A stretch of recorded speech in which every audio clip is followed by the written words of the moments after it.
Here we are with part 2 of how we bag firewood. I'm going to turn this thing around and give you a little bit of a show here. And some of it just piled up here on the ground. Here's the conveyor. Eastonmade. I still got a few more chunks to get through. Had a little bit of technical difficulty with the Road Range 502, completely 100% modified. We put some tape down here to see if that would help, but didn't help. Cable come out of the spark plug friggin' thing. That's down until I can get a new one.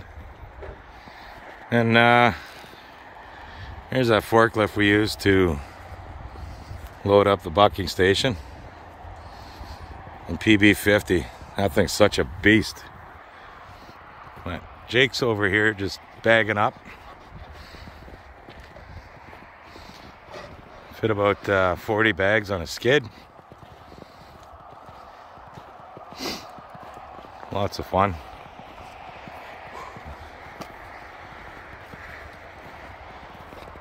So we take a 0.75 cubic foot bag and pretty well turn it into a 1 cubic foot bag. We way overstuff these. But, like I say, it's not a bag of potato chips. It's a bag of wood. Should be full. No air, right, Jake? And Jake's got his headset on, can't hear a damn thing. Here's the wood. Got it hooked up to the old Dodge Ram over here. And when he runs out of wood, you just simply lift it. And you get more.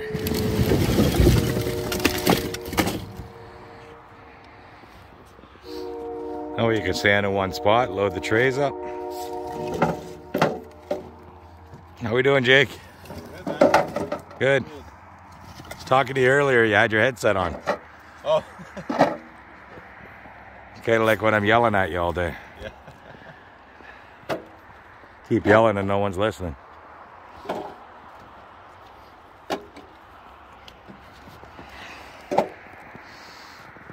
Oh, Jake, they're going to be asking how many pieces did you fit in there? I don't know, 12-ish? 12-ish, don't care. And fit as many as the bag will hold. That's how many pieces of wood we fit in there.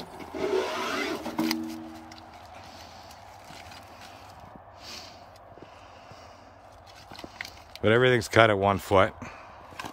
Fits into this bagging tray. We modified it a bit. It used to be adjustable for different sizes, but all we do is 1 foot, so we welded it. Now we don't have screws at the bottom grabbing onto the wood as it's trying to slide into the tray. And if the wood don't fit, throw it off to the side.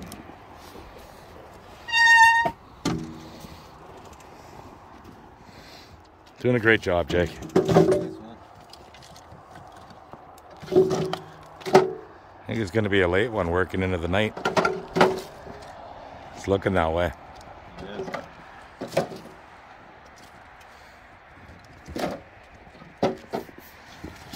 It's all right. When the processor gets here and the new conveyor, hopefully they'll work a little better than the old Road Range over there. Which again, I'll be saving that one for another video. Had a lot of fun dealing with them. Oh, gotta love a company you call for help and nobody answers the phone, nobody calls you back. You go to their YouTube page and try to leave a comment, but you can't because you simply turn them off because the crap they sell, they don't want to hear about it. That's the only thing I'm assuming.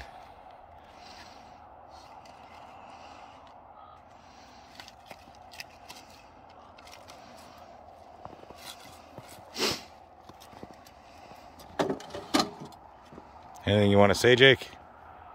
Going good. Going good. What kind of job is this, Jake? Best job ever. What's that? Best job ever. Best job ever. That's right.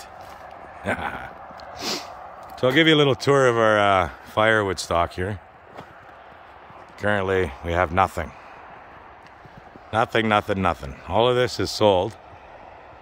He just came over, picked up his last little bit out of this rack and started peeling out of another rack in the back.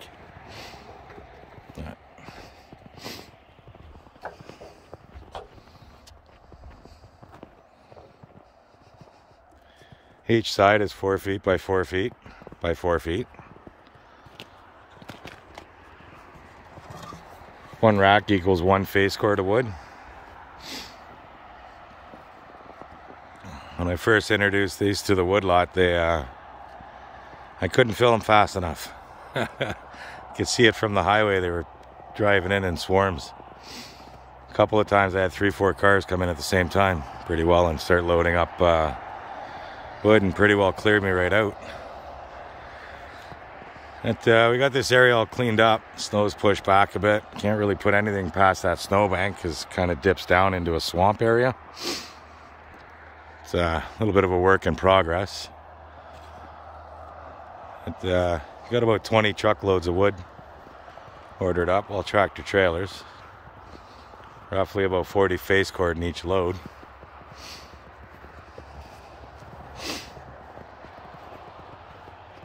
Here's the Plow King. Princess Auto plow. Great little plow, but I don't think it's really quite made for 4.5 acres of property.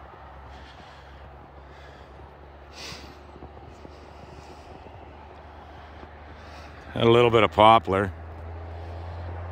Not a lot.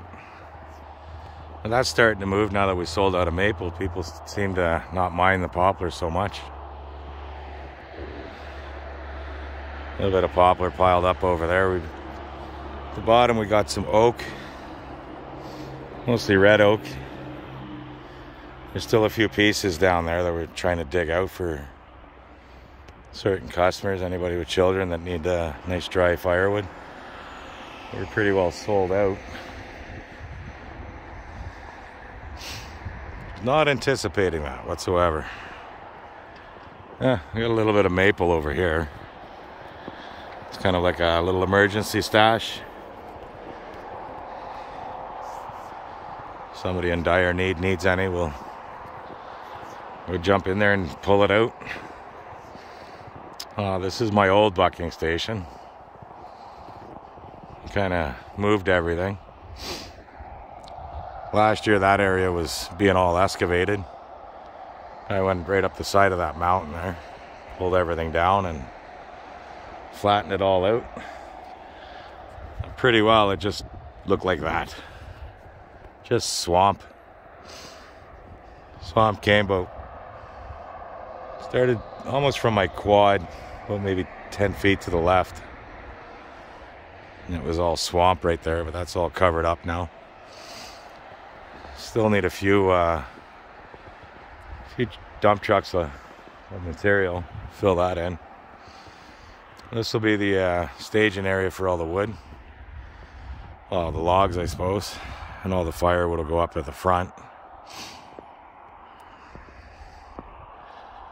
Next year the plans are to get the machine back again and maybe pull the rest of that mountain down, whatever they can, and drag it across and try to get as much property out of this as we can.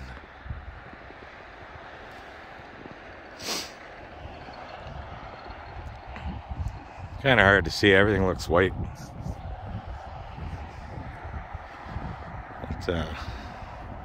Started this place about 2 years ago. Well, the Buckin Firewood was 2 years ago. It's been about 1.5 years now I've owned this property. And we come quite a ways. Before, all you can do is just drive into the main gate. And there was a house on the right side here. Had a little bit of a driveway and a little path kind of just leading past here. But everything was all overgrown. There was a bunch of trees and everything was pretty well dying. Some old poplars, a couple of them fell over. House was pretty bad shape, that fell over. backside of it, so we had to get a machine in and demolish it before somebody goes in and gets hurt.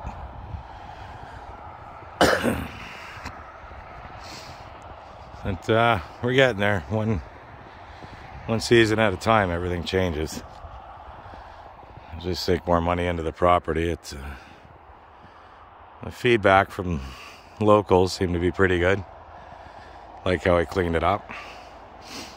But this is like prime real estate here. Right on the side of Highway 17 in northern Ontario. Kind of out of the township a little bit, but everybody knows I'm here.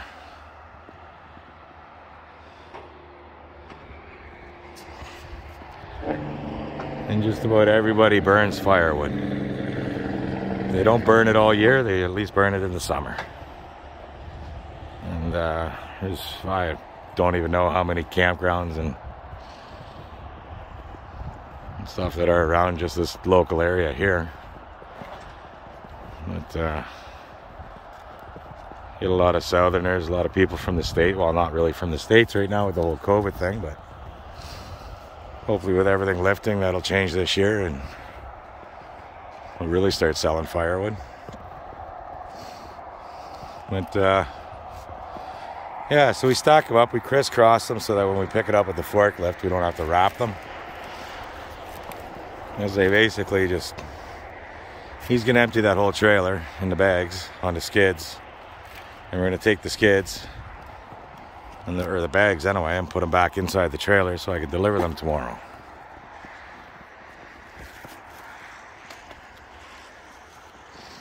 It's kind of depressing. You work all day and you come in the next day and there's nothing here anymore.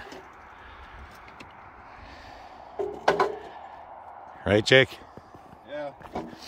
Load the trailer up, 288 bags. Yeah. The next day there's like nothing left in the yard. Do it all over again. How to do it all over again. It's like just never ending. And if you ever heard of you never have enough firewood, well, there's proof.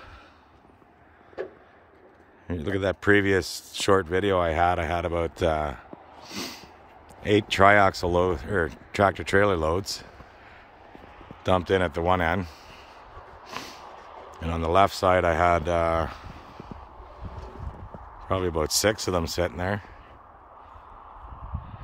That's 8, 14 truckloads. 14 and 40 is how many, whatever. You guys do the math. Well, they're all gone. The only reason why we have this left is because the customer that's picking it up lives at the dead end of Sand Bay Road, down this other side road, and I can't get my delivery truck in there. Well, I can get it in, I just can't get it back out.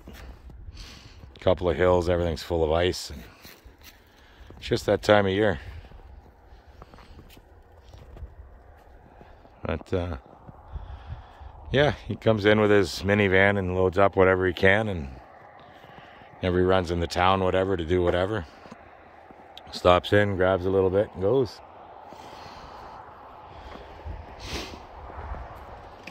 If you're wondering where I got the designs for these racks, it was from another YouTube channel,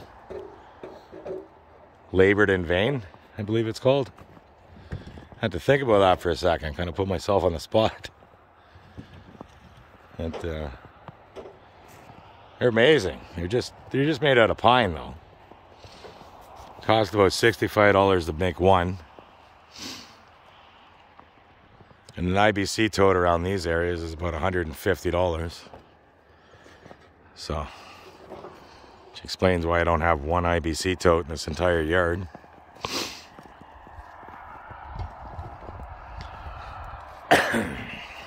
But, yeah. Anyways, that'll be the end of the video. Maybe we'll stop in and do a short video on one of the roadside deliveries at one of the stores. Show you the boxes we put them in. Thanks if you made it to the end, thanks a lot. Like, subscribe, all that stuff. Leave a comment. Anybody got any tips and tricks on editing? Feel free to speak up because I don't have a damn clue what I'm doing. Thanks for watching.